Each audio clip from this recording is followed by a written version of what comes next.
Igualmente, cabe aclarar que el Proyecto Nación es una visión a futuro que busca mejorar la calidad de vida de un grupo de personas que comparten características o bienes comunes. Para llegar a una conclusión sobre el Proyecto Nación se debe realizar un análisis sobre las problemáticas que afectan al país, tomando de esta manera en cuenta todos los aspectos negativos que lo conforman. Uno de los puntos importantes por los que es necesario llevar a cabo este proyecto es que de esa manera se concientiza a los jóvenes sobre las problemáticas y los problemas sociales que constituyen el país.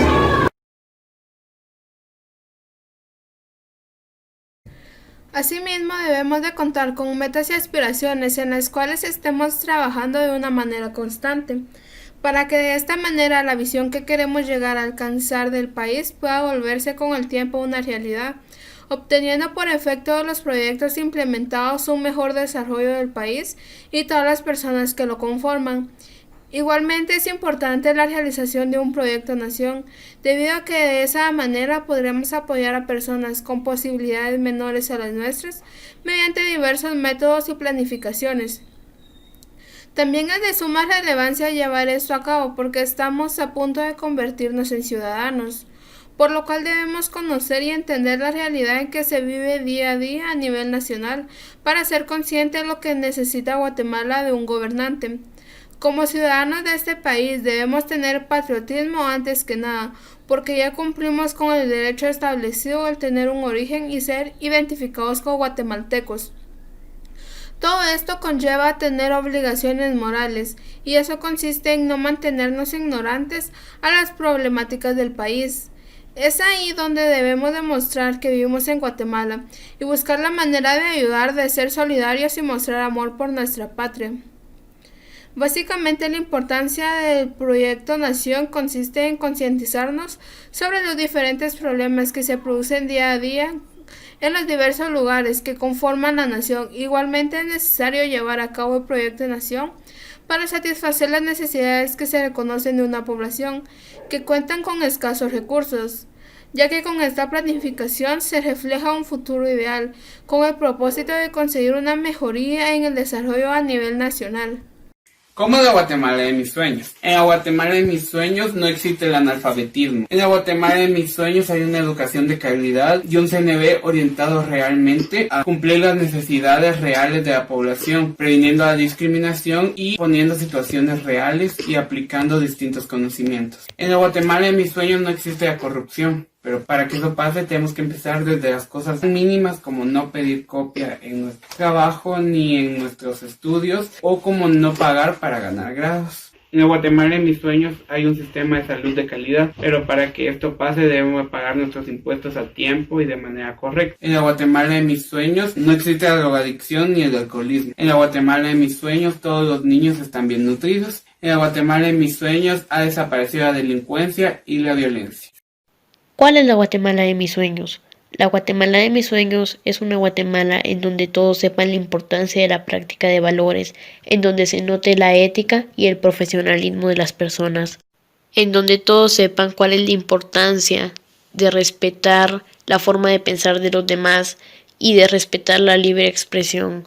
Una Guatemala en donde erradiquemos la violencia tanto física como psicológica, donde se les capacite a los alumnos, a los niños, para que no exista el bullying dentro de las escuelas o colegios. Una Guatemala en donde no exista la violencia psicológica ni la violencia física, tanto para las plantas, árboles. ¿A qué me refiero con esto? A que acabemos con la deforestación, tampoco que no exista ningún tipo de violencia para los animales, el maltrato animal, el maltrato doméstico, tanto para los seres humanos. Una Guatemala en donde finalmente acabemos con la discriminación y el racismo, y en donde no se tenga que discriminar a una persona tanto por una cuestión de género, por un trabajo, en algún colegio o escuela, donde no haya trata sexual, donde no haya violencia doméstica ni violencia psicológica, donde no haya violencia o maltrato por orientación sexual o por religión, por ideología o por origen étnico, por condiciones como en el caso de los inmigrantes o por transporte, por diversidad, función o discapacidad, por salud, en la educación, en el turismo, que no exista discriminación hacia los adultos mayores, por situaciones económicas o situaciones particulares, personas privadas de libertad o personas pertenecientes a la comunidad LGBT. También vamos a evitar la violencia o discriminación hacia personas con VIH o SIDA, con personas desempleadas, con personas alcohólicas o con personas drogadictas.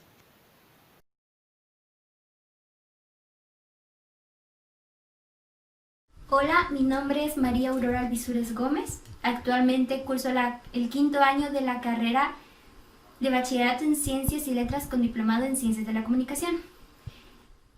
Mi tema correspondiente es problemáticas sociales. Hay muchos factores que conforman pero hablaré de 3 puntos en específicos. El primer punto a tratar es la economía. Bien sabemos que Guatemala tiene uno de los índices más altos en pobreza en Centroamérica. Esto por la falta de educación y la falta de trabajo. Lamentablemente tenemos un porcentaje de 2.5 en la tasa de desempleo, que equivale a 179,000 personas sin trabajo. Y hablando de pobreza, tenemos un 59%. La falta de empleo se da principalmente porque cuando personas acaban de graduarse, su meta es conseguir trabajos en grandes empresas o en empresas accesibles, pero los estándares de estas son muy difíciles. Por ejemplo, requieren años de experiencia laboral o estudios universitarios. Eso solo hablando del lado de las personas que tienen acceso a la educación. Hablando en el otro lado de este porcentaje, hablamos de las personas que no tienen el acceso a la educación, personas que viven en una pobreza extrema. Esto a la larga crea analfabetismo y también crea desnutrición. El siguiente punto a tratar es la contaminación. Considero principalmente que este no es un tema que tenga que explicar tanto, es más sobre ser éticos y morales y analizar los valores que tenemos infundados. Sucede que está la deforestación. Existen empresas que se dedican a la tala de árboles. Según el INAH, en el decreto 101-1996, este explica que por cada árbol talado se tienen que sembrar 3 y cuidarse. Existen todavía empresas guatemaltecas que no se rigen a esta ley. Por lo tanto, debemos concientizar que esto no nos afecta a nosotros, sino también a las generaciones futuras, tanto a corto, mediano y largo plazo. Basándome en estos temas, he analizado que sueño con una Guatemala libre, que respete las leyes, que haya justicia, que respete la naturaleza. Sueño con una Guatemala en la cual podamos tener una vida accesible, todos, en la cual podamos educarnos correctamente. Esta es la Guatemala con la que sueño. Gracias.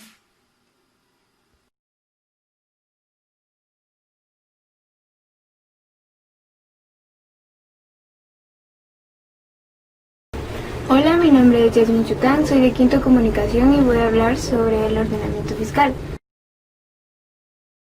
El ordenamiento fiscal se define como un conjunto o recopilación de leyes que rigen el ámbito fiscal. Estas mismas leyes regulan el establecimiento, recaudación y el control de los ingresos de derecho público. Este ordenamiento se caracteriza por la autoridad que tiene el gobierno sobre los ingresos monetarios de los ciudadanos. Con esto nos referimos a los impuestos. El ordenamiento fiscal se encuentra constituido por una base legal, lo que significa que se encuentra respaldado por la legislación. Este mismo ordenamiento es el encargado de crear una garantía sobre los ciudadanos contra los abusos de parte de la Dirección Nacional de Tributación.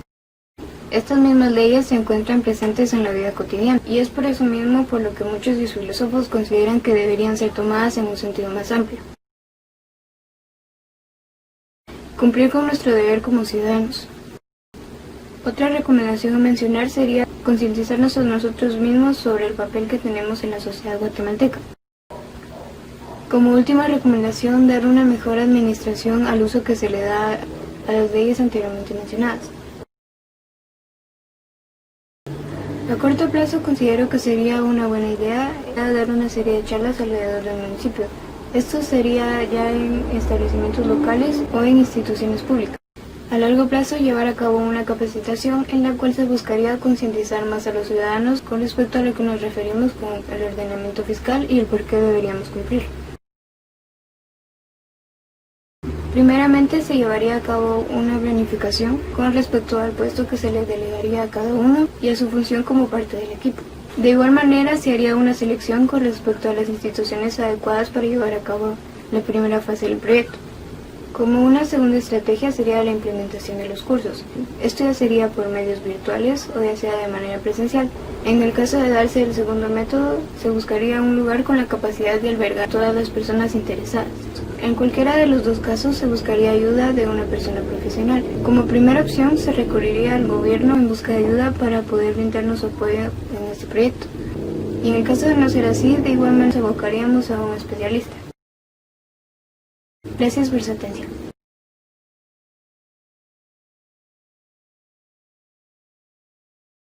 Marco jurídico. Es el conjunto de leyes, reglamentos y disposiciones a las cuales deben regirse las entidades o dependencias cuando ejercen las funciones que tienen encomendadas. Marco legal. Esta forma las leyes, reglamentos que forman a un Estado y sus habitantes. Marco jurídico. Son las normas y decretos ley que regulan a un Estado. Características de marco jurídico legal en Guatemala. Se compone de legislación constitucional, internacional y común, y esta estructura un marco jurídico. A continuación, diré 3 problemáticas y aplicaré soluciones según la ley. La primera problemática. La desnutrición es un problema muy evidente en Guatemala. Esto debido a la incompetencia de las jerarquías de quienes se encargan de la economía en Guatemala. Número 2. En nuestro país existe un porcentaje alto de violencia intrafamiliar. Si existe este tipo de violencia, se debe intervenir inmediatamente y sancionar al agresor o agresora. El agredido tiene derecho a respaldarse con las autoridades. 3. Existen muchos tipos de ataques hacia los civiles. Es trabajo del Estado identificar y sancionar a grupos delictivos. Estos se consideran estructurados dentro de 3 o más personas. Estas son las soluciones a las problemáticas antes mencionadas, usando, como antes había dicho, la ley de la Constitución de Guatemala. Número 1. Toda persona debe tener una alimentación básica que el Estado de Guatemala está obligado a garantizar. Esto según el artículo 2 de la Constitución Política de la República de Guatemala, nombrado Deberes del Estado. Como número 2 está la ley para prevenir y erradicar la violencia intrafamiliar. Como método aplicable según el decreto 97. Número 3. Ley contra la delincuencia organizada, delictivas de los integrantes, que forma la organización criminal con el fin de combatir y prevenir y erradicar la delincuencia organizada. A base de las problemáticas que han surgido y que pude analizar haciendo este tema del marco jurídico legal, escribí algunas metas y algunas estrategias que podrían ayudar. A base de las problemáticas que antes mencioné, tracé algunas metas y las estrategias para poder realizar estas mismas. Otra meta a corto plazo: concientizar a las personas sobre las precauciones y darse cuenta de la forma balanceada de llevar buena alimentación. Y la meta a largo plazo es erradicar la violencia lo más que se pueda. La primera estrategia es dar talleres explicando la buena alimentación, sustentándose con recursos básicos en caso de no tener recursos vastos. Y número 2 es asignar oficiales de policía en puntos estratégicos. Y para finalizar, como conclusión, el objeto del marco jurídico legal es dar solución a la problemática basándose en las normas establecidas por el país, según la Constitución Política de la República de Guatemala. Y eso es todo. Gracias.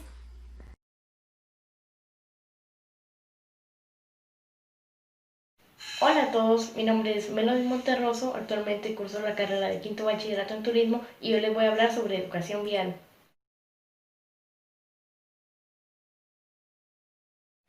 Lo que todos se preguntan, ¿qué es educación vial? Educación vial son un conjunto de normas y conocimientos que tienen por objetivo capacitar a la población en general. ¿Y eso para qué sirve? Sirve para que las personas a la hora de andar en las vías públicas anden con más seguridad, ya sea como peatones, como conductores, como viajeros o como pasajeros. ¿Cuáles son sus principales objetivos? Uno de sus principales objetivos es reducir los accidentes de tránsito, otro de sus principales objetivos es que se lleve a cabo el respeto hacia la práctica de valores humanos y el último de sus objetivos es reducir las infracciones y multas hacia las imprudencias viales. Como conclusión de todo esto podemos decir la importancia de la educación vial.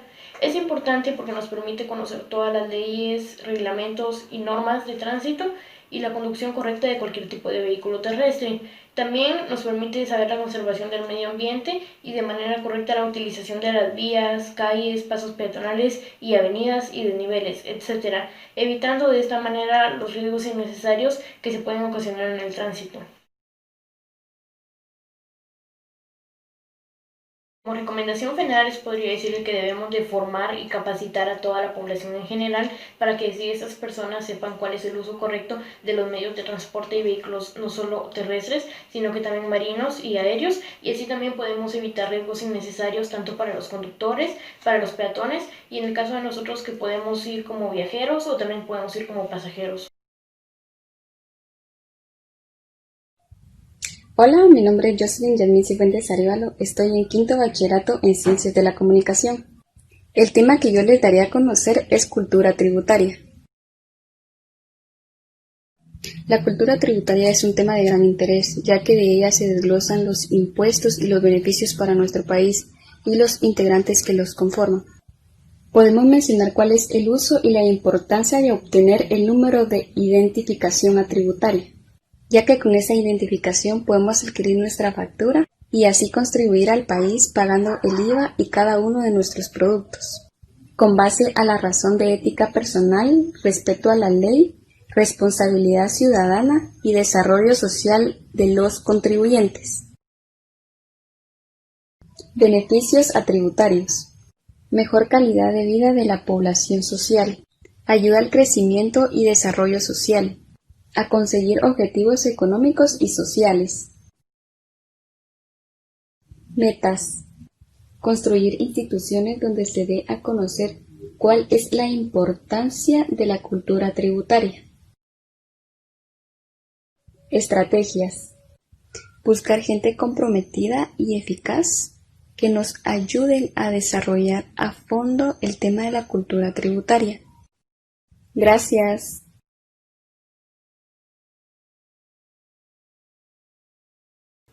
Mi nombre es Joshua Vicente Palacios, de quinto bachillerato en Ciencias y Comunicación. El tema que vamos a tratar hoy es ornato, limpieza de vías y espacios públicos. Es un tema importante a tratar nacionalmente. El ornato es un pago que se realiza anualmente entre los meses de enero y febrero. Esto nos ayuda a la limpieza de la ciudad, señalización de tránsito, conservación y limpieza de áreas verdes. Algunas de las complicaciones que se da al no pagar son pérdida de áreas verdes, aumento de contaminación, accidentes viales más frecuentes.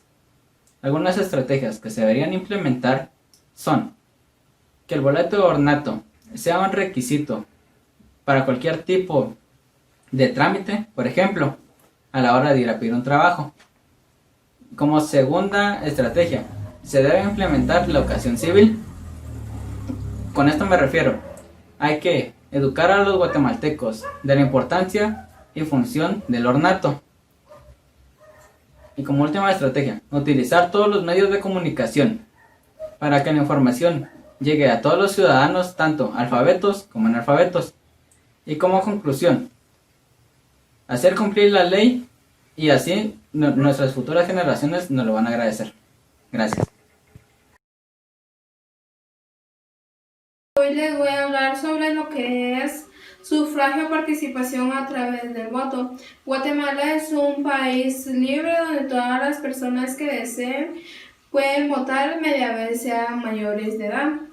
Aunque también hay votaciones para niños para que ellos se vayan familiarizando con su derecho que realizarán cuando tengan 18 años. La democracia es muy importante porque así podemos elegir al gobierno que nosotros creamos más conveniente. Muchas veces las personas que son mayores de edad no votan porque no están empadronadas, por lo cual no les dirá en qué mesa tienen que ejercer su voto.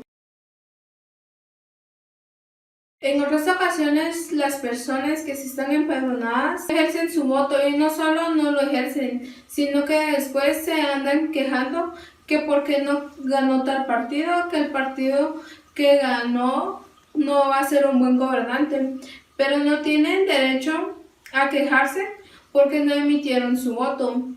Pero así somos los chapines buenos para quejarnos y juzgar. Pero si a nosotros nos piden que lo hagamos, no lo hacemos. A la conclusión que llego es que somos un país libre, pero nosotros nos dejamos engañar fácilmente porque nos hablan bonito. Somos un país que siempre decimos, fulano lo puede hacer mejor, pero nosotros votamos a lo opuesto, así que no tenemos derecho a opinar que es mejor para el pueblo. Si no ponemos de nuestra parte, nosotros pensamos que solo es ejercer nuestro voto y lo que Dios quiera, pero la verdad es que no. Tenemos que analizar por quién votar, porque es una persona que va a estar al frente de nosotros. El país cambie, tenemos que comenzar por nosotros mismos. Una de las metas a corto plazo son elaboración de capacitaciones en el municipio de San José Pinula con el fin de motivar a los jóvenes que voten para hacer valer sus derechos. Las estrategias para las metas son: 1. Establecer qué es lo que queremos lograr con las capacitaciones que se van a estar llevando a cabo. 2. Hacer pequeños grupos donde se sientan a gustos todos. 3. Hacer dinámicas para que las personas no se aburran.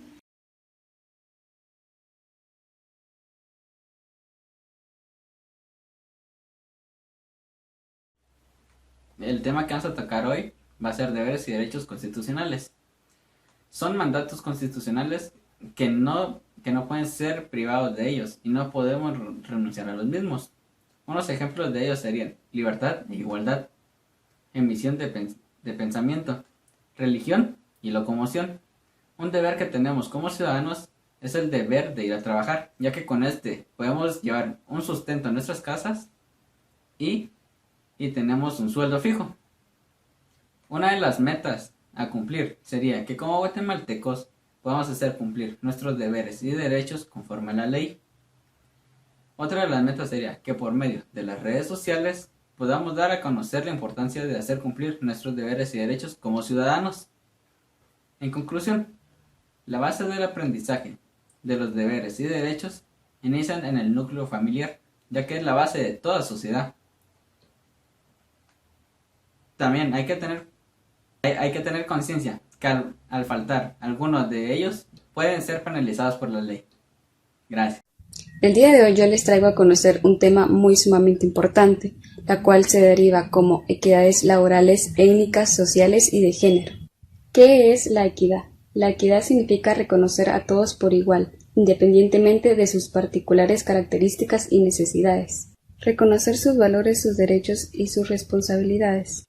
La equidad también lleva una relación justa delante de los hombres y las mujeres, y también de cada pueblo. Equidad laboral.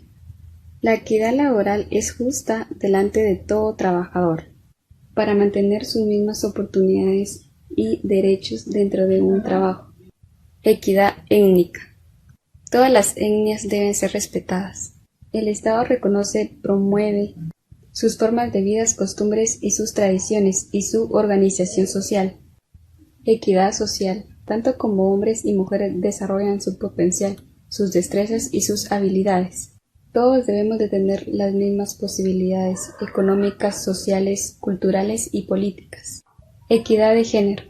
Dentro de la equidad de género no debe de haber ninguna discriminación, ya que todos somos iguales, todos valemos lo mismo y todos somos independientes. Metas. Crear vallas publicitarias o ya sean escuelas de estudio donde podamos reconocer lo que realmente somos, lo que valemos y lo que realmente es la equidad. Estrategias.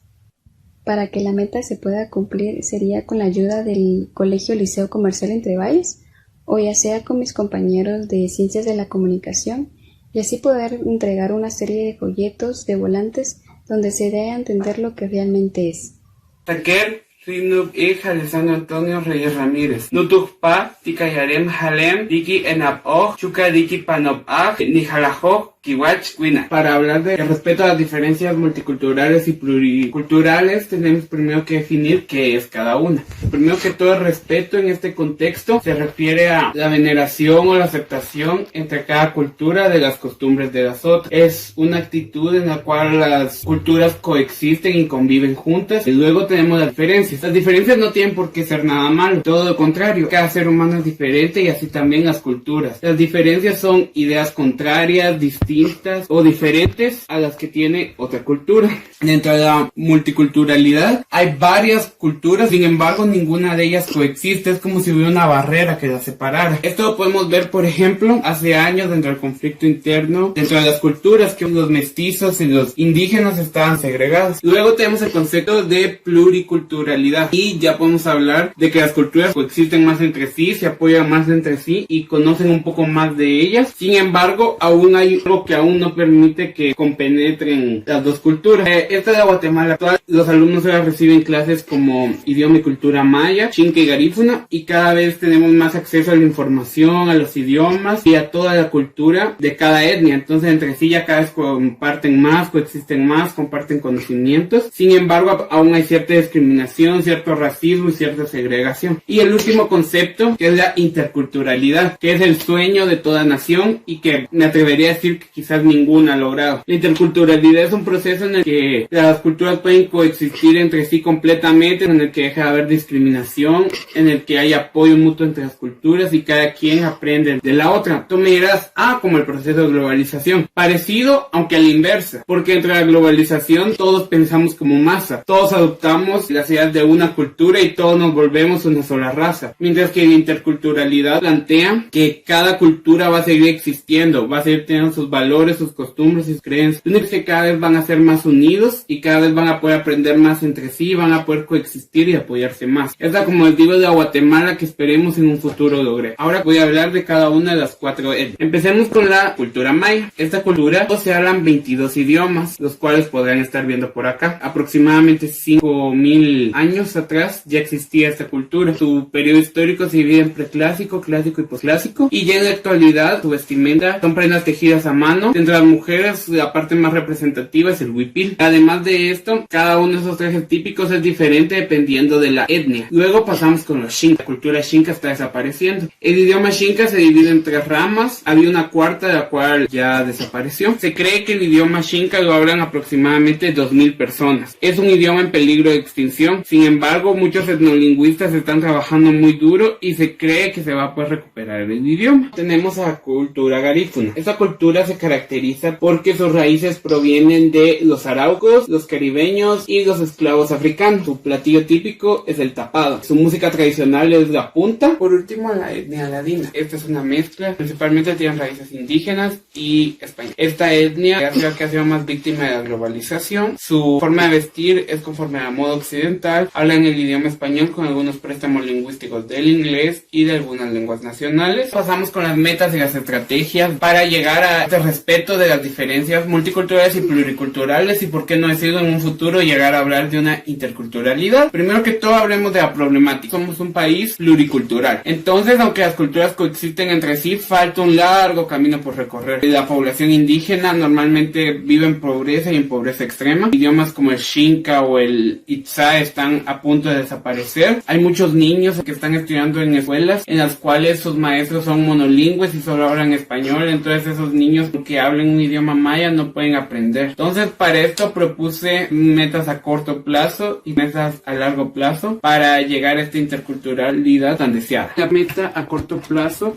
sería dar capacitaciones a profesores de centros educativos, tanto públicos como privados, dentro del área San José Pinula y áreas circunvecinas, explicando la importancia de subáreas que algunos profesores, no todos, consideran poco importantes, como formación ciudadana, cachiquel, productividad y desarrollo y charlas acerca de sexualidad y educación inclusiva, para fomentar la no discriminación y el respeto y aprendizaje de las diferentes culturas, idiomas, idiosincrasias, creencias y un largo etcétera. Esta propuesta lo que busca es fortalecer tanto la no discriminación como el aprendizaje dentro de las diversas culturas, y no solo eso, eliminar el racismo en todas sus fases, hablando de discriminación por género, discriminación por edad, discriminación por color de piel, por etnia, por ideas, políticas, ideologías, por creencias, religiones y un largo etcétera. ¿Cómo vamos a lograr? Los profesores normalmente se han encasillado en enseñar matemática y lenguaje y se han olvidado de clases sumamente importantes como formación ciudadana, que busca evitar el racismo en todas formas, además de enseñarnos a ser buenos ciudadanos, o como productividad y desarrollo, que busca incentivar a la microempresa, forma en la cual podemos evitar la pobreza. ¿De qué manera vamos a hacer estas charlas? Primero que todo vamos a buscar el apoyo de la municipalidad para que se nos faciliten los permisos, incluso para algún financiamiento para poder realizar estas charlas. Luego vamos a capacitar a las personas que van a dar la capacitación para que sepan del tema del que están hablando. Y por último va a ser lanzada convocatoria en general. Por último vamos a hablar de las metas a largo plazo. Reestructurar al 100% el CNB para fortalecer una educación de calidad y realmente basada en enseñar a los jóvenes competencias aplicables en la vida diaria y orientándolos a la eliminación de todas formas de discriminación. Entonces consultaremos con distintos maestros, con distintos intereses, distintas necesidades, distintas etnias, distintos departamentos. También con psicólogos, científicos, gente experta en el tema, personal del Ministerio de Educación y los mismos alumnos. ¿Por qué no implicarlos a ellos dentro de esta reestructuración curricular? Y preguntarles qué es lo que ellos de verdad quieren y necesitan aprender, con empresarios y con personas emprendedoras que también nos den los tips de qué es lo que necesitan las empresas y qué es lo que se necesita para ser un emprendedor. Y en base a todo eso, condensarlo, crear un documento y trasladar la información al Ministerio de Educación y iniciar todo el proceso burocrático para que esa reestructuración pueda llevarse a cabo. Espero que les haya gustado mi exposición. Mantior.